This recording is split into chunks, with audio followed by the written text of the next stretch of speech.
제가 이천 율면교에서 목회를 할 때 처음으로 중국 선교 여행을 다녀온 적이 있었습니다. 길림성으로 다녀왔는데 한 주간의 아주 짧은 여행이었습니다. 여행을 마치고 교회에 돌아와 보니까 글쎄 교인들이 교회 우물을 파 놓은 것이었습니다. 당시 율면교회는 작은 동산 위에 있었기 때문에 물이 충분하지가 않았습니다. 가뭄이 들면은 물이 잘 안 나와가지고 애를 먹곤 했지요.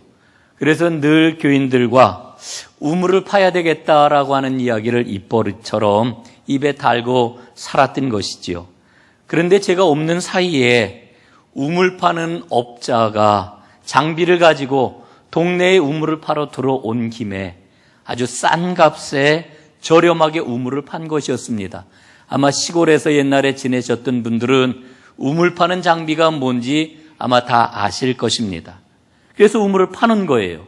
그런데 우물을 판 장소를 제가 돌아와 보니까 교회 마당 끝에 건수가 고이는 그런 곳에다가 우물을 파놓고 말았습니다. 물이 잘 나오더라고요. 그런데 마음에 영 그 수질이 마음에 걸려가지고 찜찜한 거예요. 게다가 날이 가물면은 금방 물이 말라버릴 그런 장소에다가 우물을 파 놓은 것이었지요. 이게 마음이 편치가 않았습니다. 그런데 교인들도 우물 때문에 마음이 갈라져 있었습니다. 한쪽에서는 불만이 가득 쌓여 있었던 겁니다. 아니 이런 곳에다가 우물을 파다니. 그런데 앞에다 대놓고는 이야기를 못 하잖아요. 그러니까 자꾸만 뒤돌아 서가지고 불평하고 불만을 이야기하고 이러는 것이었습니다. 그래서 제 마음에 이거 그냥 두면 안 되겠다 하는 그런 그 마음이 들었습니다. 그리고 또 한편으로는 제가 생각을 하기를 아니 그 정도의 싼 값으로 우물을 팠으면은 이 정도 물이 나오면은 충분히 값어치는 했겠다 싶은 그런 마음도 들었지요. 그래서 제가 하여간 광고를 했습니다. 교인들에게 돌아오는 주일 예배를 마친 후에 통수식을 하겠습니다. 통수식이라고 하는 말이 없잖아요. 그런데 그냥 말을 갖다 붙인 겁니다. 그래서 주일 예배를 마치고 교인들이 새로 판 우물 곁에 둘러섰습니다. 찬송을 부르고 기도를 하고 말씀을 한 군데 보았지요. 그리고는 마지막으로 감사 기도를 하고 우물 판 것 감사한다면서 통수가 되었습니다. 선언을 했습니다.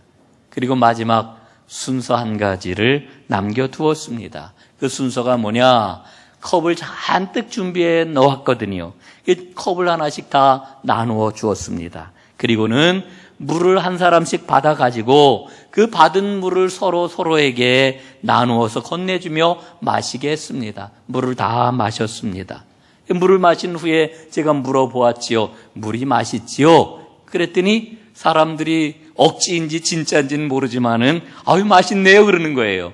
그래서 그 다음에는 감사하지요? 그랬더니 예 감사합니다 이러더라고요. 그래서 이렇게 귀한 물을 주신 하나님 감사합니다. 그리고서는 다 함께 손을 높이 들고 박수를 쳤습니다. 그래서 통수식을 모두 다 마쳤는데 참 신기한 게 그 다음에 생겼습니다. 이렇게 통수식을 하고 물을 서로 떠가지고 건네주고 마셨더니 마음이 풀리는 거였습니다.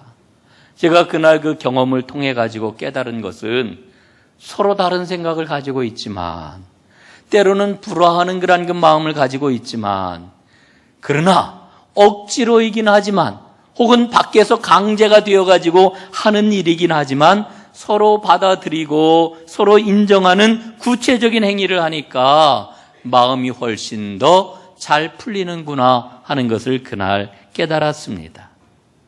여러분, 오늘 우리는 빌립보서 말씀을 읽고 있습니다. 빌립보서에서 말씀하고 있는 것은 기쁨입니다. 기쁨을 강조하고 있습니다. 기쁨의 삶을 어떻게 살아갈 수 있는지 본문이 뭐라고 이야기를 합니까? 구체적으로 그리고 실제적으로 말씀에 순종하는 삶을 살아라. 그러면 기쁨이 가득한 삶을 살 수 있다. 이렇게 일러주고 있는 겁니다. 여러분, 당시 빌립보 교회는 굉장히 어려운 상황에 처해 있었습니다. 내부적으로는 교인들이 불화했고요. 그러니까 불평과 원망이 그들 가운데 상당히 가득했습니다. 외부에서는 핍박이 몰려왔습니다. 얼마나 힘들고 불안했겠습니까? 그런데다가 바울은 감옥에 갇혀 있는 거예요. 그러니까 이들 마음은 어수선하기 짝이 없고 도무지 희망을 찾을래야 찾을 수 없는 이와 같은 상황이었습니다. 그런데 감옥 안에서 편지가 한 통 날라온 거예요. 편지가 그들에게 배달이 된 거예요. 감옥 안에 갇혀 있는 바울이 감옥 밖에 있는 빌립보 교인들에게 편지를 보내왔습니다. 그런데 그 편지를 딱 펴서 읽어보니까 바울은 자신이 처한 그 곤경은 아랑곳하지 아니하고 이런 이야기를 합니다. 기뻐하라, 내가 다시 말하노니 주 안에서 기뻐하라, 이렇게 이야기를 하고 있는 겁니다. 여러분, 그런데 우리가 정말 정신을 차려가지고 이 바울의 편지를 읽으면은 그런 마음이 들지 않겠습니까? 아니, 이게 무슨 말도 안 되는 소리야, 이런 마음이 들지 않겠어요? 감옥 밖에 있는 빌립보 교인들은 서로 하나가 되지 못해서 불평하고 원망하고 핍박 때문에 두려움과 불안 가운데 살아가고 있는데, 감옥 안에 있는 바울이 이런 사정을 아는지 모르는지 하는 이야기가 기뻐하라, 기뻐하라, 이렇게 이야기를 하고 있는 겁니다. 여러분, 사실 바울이 기뻐하라 이렇게 이야기를 하고 있지만 실질적인 내용은 자신이 갖고 있는 행복을 지금 나누어 주고 있는 거지요. 여러분, 사람의 마음이라고 하는 것은 엄청난 전염력을 갖고 있습니다. 불평하고 원망을 하면은요, 그 불평과 원망이 옆 사람에게 전염이 돼요. 또 행복한 마음을 갖고 있으면 그 행복한 마음도 옆 사람에게 전염이 되어요. 여러분, 오늘 사도 바울이 자신이 누리고 있는 그 행복을 지금 빌립보 교인들에게 나누어 주고 있는 거지요. 그래서 바울의 편지를 읽어 내려가면은 바울에게 가득한 그 기쁨, 그 행복이 금방 마음에 전해지게 되는 겁니다. 여러분, 행복은 책을 읽어가지고 익혀지는 게 아니에요. 바울은 오늘 말씀을 통해서 행복해질 수 있다 이렇게 이야기하는 것도 아니에요. 지금 바울이 말하고 있는 바가 무엇입니까? 바울이 말하고 있는 것은 이런 거예요. 나는 행복하다. 나는 기쁘다. 나의 기쁨과 나의 이 행복은 내가 처해 있는 상황, 내가 처해 있는 환경하고는 상관이 없다. 지금 이렇게 이야기를 하고 있는 겁니다.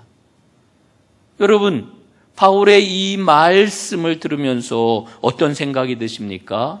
아니, 어떻게 그런 일이 가능해? 예? 아니, 어떻게 그런 일이 가능할 수 있어?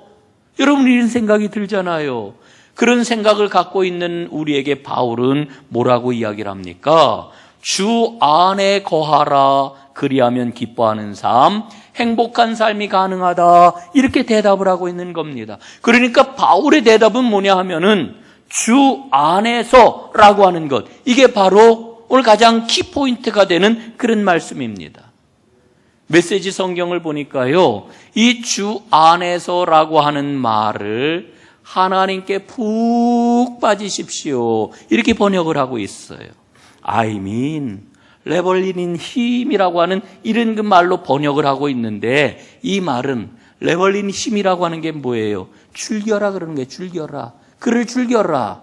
예? 하나님을 즐겨라. 이게 주 안에 거하는 거라는 거예요. 여러분, 그러니까 그리스도인의 정상적인 삶이 뭐냐? 하나님께 푹 빠진 삶이고 하나님을 즐기는 것이다, 이렇게 말씀을 해주고 있는 거지요. 여러분, 빌립보서 4장에 보면은 주 안에 푹 빠진 삶에 대해서 이렇게 3번에 걸쳐 이야기를 해주고 있어요. 주 안에 서라, 1절이고요. 주 안에서 같은 마음을 품어라, 2절이고요. 주 안에서 항상 기뻐하라, 4절 말씀. 이렇게 3번에 걸쳐가지고 이 말을 반복하고 있습니다. 여러분, 하나님께 푹 빠진 삶, 주 안에서 사는 삶은 과연 어떤 삶일까요? 제가 이렇게 오늘 질문을 던지면은 많은 사람들이 이렇게 생각할 수 있어요. 그거는 경건한 삶일 거야. 어떤 종교적인 그러한 어떤 행위를 잘 하는 걸 거야. 이렇게 우리가 생각을 할 수 있어요. 그러나 바울은 아주 실질적이고 매우 구체적인 생활의 모습을 가지고 하나님께 푹 빠진 삶, 주 안에서 사는 삶이 무엇인지를 우리에게 일러주고 있습니다. 그 첫 번째 삶이 무엇입니까? 모든 사람에게 선을 행하고 모든 사람에게 친절을 베풀어라. 이게 첫 번째 사도 바울의 이야기입니다. 여러분 5절 말씀을 한번 보십시오. 너희 관용을 모든 사람에게 알게 하라. 주께서 가까우시니라. 이렇게 말씀을 합니다. 예? 너희 관용을 모든 사람이 알게 하라. 주께서 가까우시니라. 여러분 이 말의 의미는요, 모든 사람을 선하게 대하고 모든 사람에게 친절을 베풀어라. 이렇게 이야기를 하고 있는 겁니다. 여러분 이런 관용이 왜 주 안에서 기뻐하는 삶의 첫 번째 모습이겠습니까? 5절에 그 답이 있어요. 하반절에 주께서 가까우시니라. 예? 주님이 우리 가까이 있다는 거예요. 종말론적으로 생각을 하면은 우리가 주님 앞에 설 날이 가까이 왔다는 거예요. 주님 오실 날이 가까이 왔다는 거예요.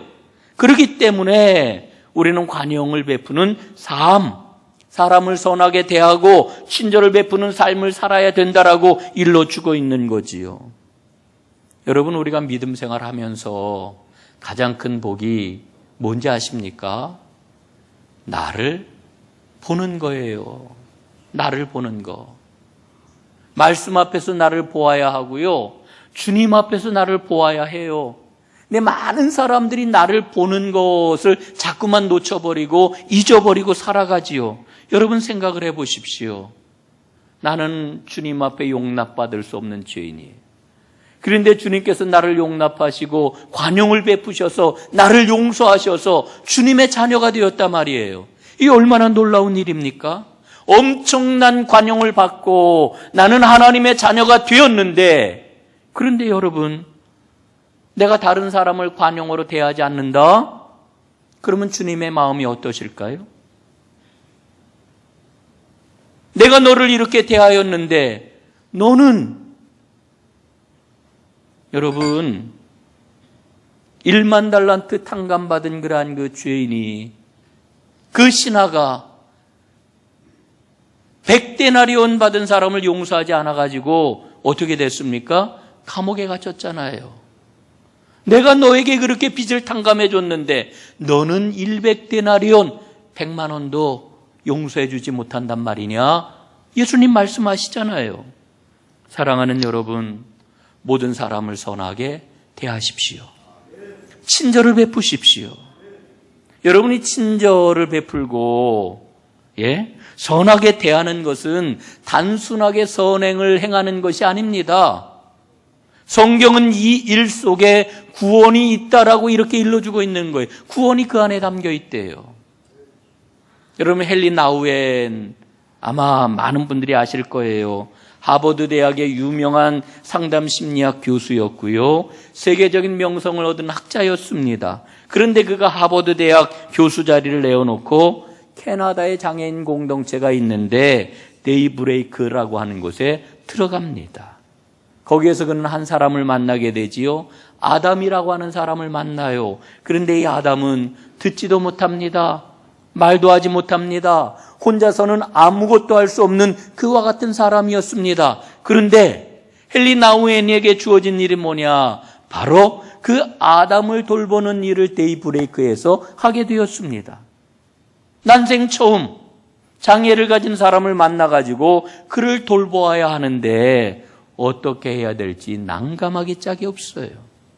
지금까지 헨리 나우엔은 뛰어난 학자로 영감이 넘치는 사제로 사람들에게 명성을 얻으며 지금까지 살아왔는데 아담에게는 그의 모든 명성이 소용이 없어요.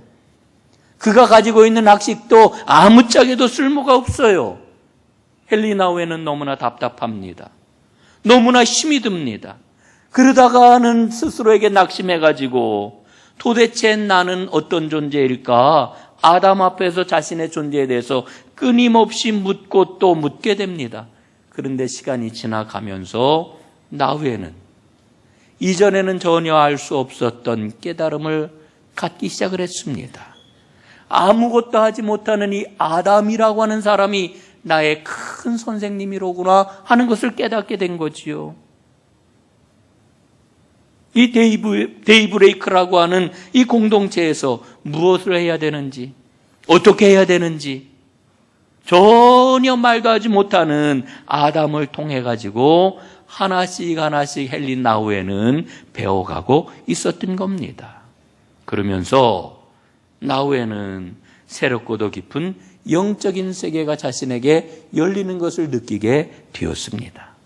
그리고 마침내 아담하고 깊은 소통, 말이 아니라 어떤 그런 언어적인 체계가 아니라 깊이 소통을 하게 되면서 아담과 동행하는 기쁨이 무엇인지를 알게 되었지요. 그리고 그 소통을 통해 가지고 주님과 더 깊은 사랑의 관계 속으로 들어가게 되었습니다. 그 이후에 나후에는 강연을 다닐 때마다 꼭 아담과 동행을 했다고 그래요. 그리고는 이렇게 고백을 했습니다. 나는 아담을 만나 새로운 눈을 뜨게 되었습니다. 그는 나에게 아주 특별한 존재입니다. 우리의 관계는 내 생애 가운데 가장 의미 있는 일이 되었습니다. 아담이야말로 나를 예수님의 인격으로 다가가도록 나를 이끌어준 사람입니다.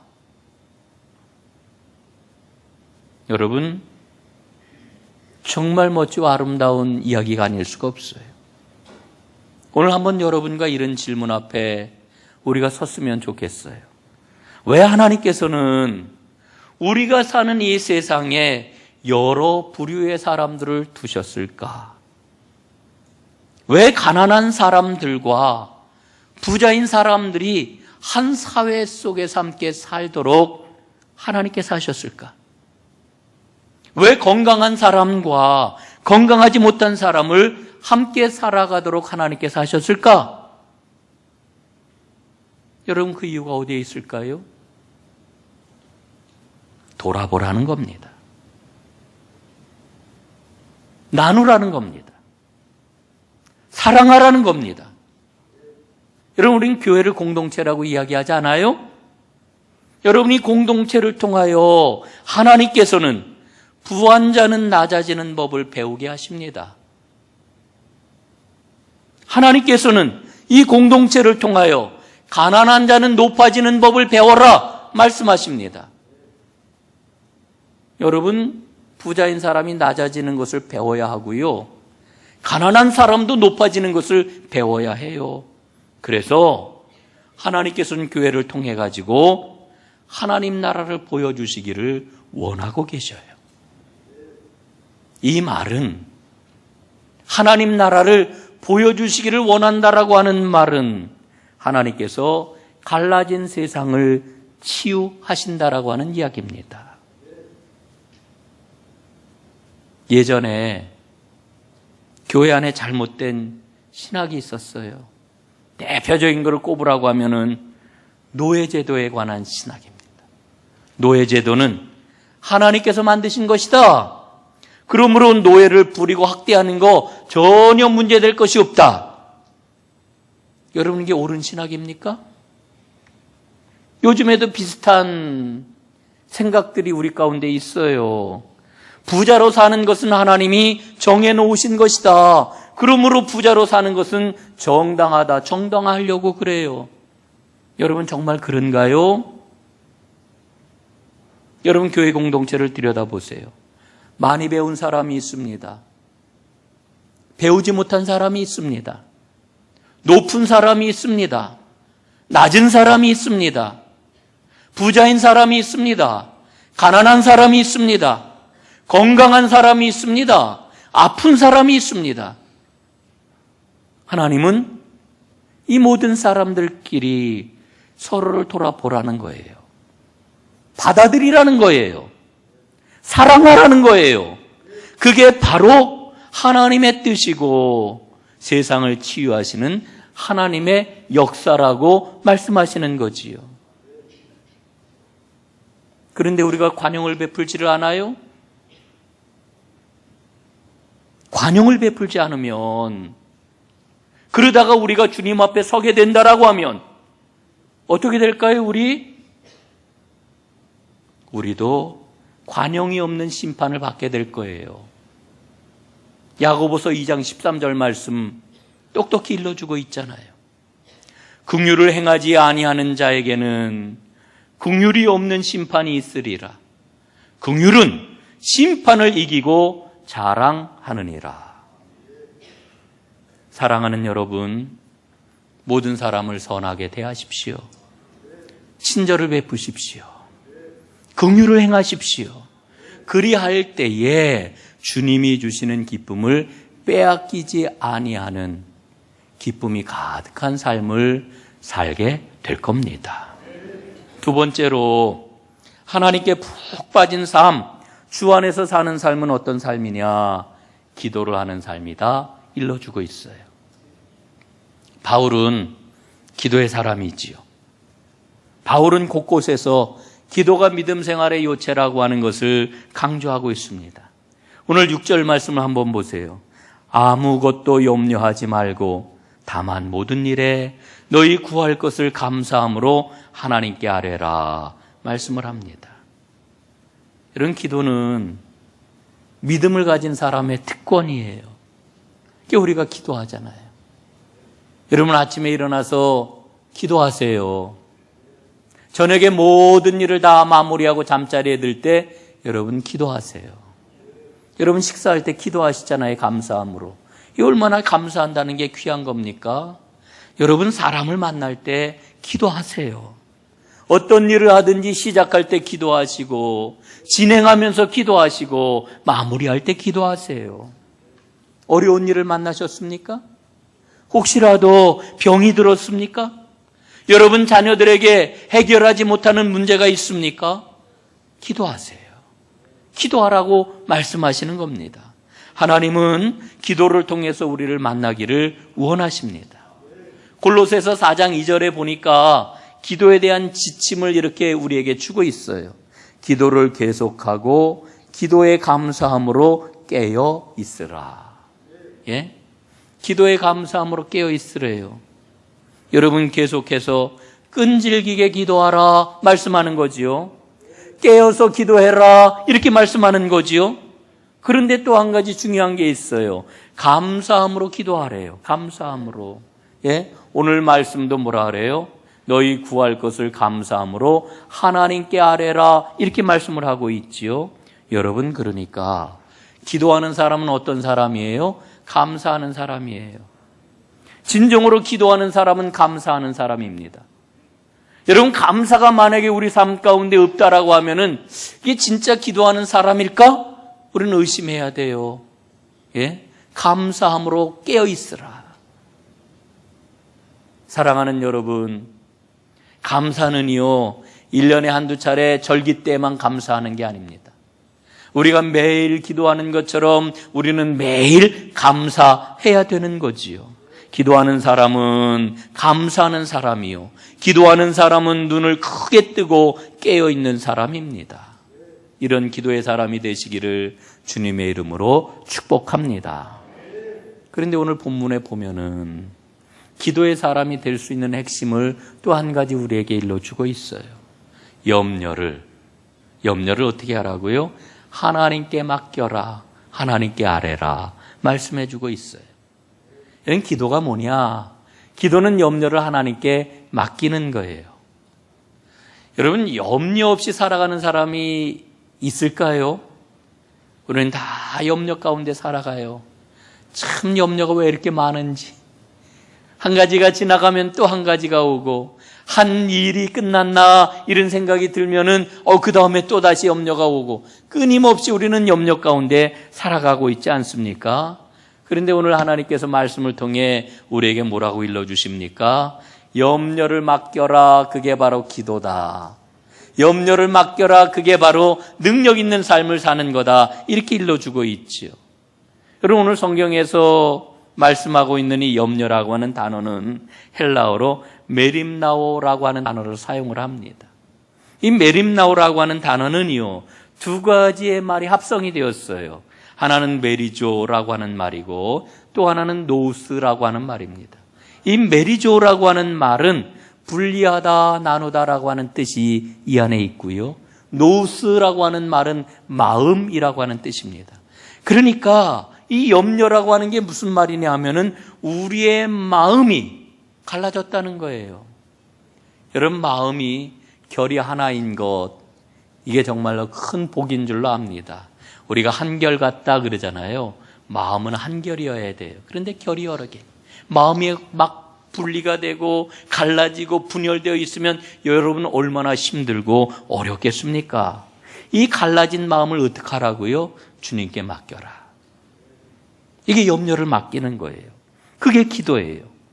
이렇게 기도하는 사람이 주 안에서 기뻐하는 삶을 살 수 있다, 일러주고 있는 거지요. 여러분의 모든 염려를 주님께 다 맡겨버리는 기도의 사람들이 다 되시기를 주님의 이름으로 축원합니다.